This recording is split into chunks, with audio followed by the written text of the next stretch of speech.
नमस्कार। दमैदाईको बाजा भागाटमा यहाँहरूलाई स्वागत छ। अब त्यो लोभी पण्डितले सोचिसकेको थियो कि अब म पनि बाहिर मन्दिरको बाहिर बसेर दमैले जस्तै गरेर बाजा बजाउँछु।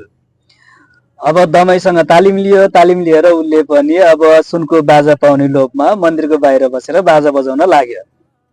एकदम लोभले एकदम लोभ लालच देखाएर लोभी भएर चाहिँ पण्डितले चाहिँ एकदम लोभमा आएर चाहिँ मन्दिरको बाहिर बसेर बाजा बजाउन लागेर दिन प्रतिदिन दमैदाई जस्तै गरेर बाजा बजाउन लाग्यो। अब यसैमा चाहिँ फेरि दमैदाईलाई साथी पनि भयो हैन। अरू सबैजना चकित भइराखेका थिए कि अब दमैदाईसँगै बसेर पण्डित बा पनि पूजा गर्न छोडेर बाजा बजाउन लागे। तर सबैलाई थाहा थियो कि यो पण्डित बा त्यही सुनको बाजा पाउने लोभमा बाजा बजाउन लागेका हुन् भनेर। अब यसरी बाजा बजाउँदै जाने क्रममा एक दिन त्यस पण्डितको सपनामा पनि भगवान आउनु भयो।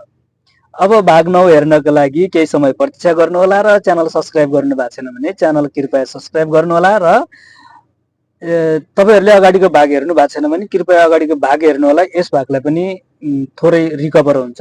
धन्यवाद।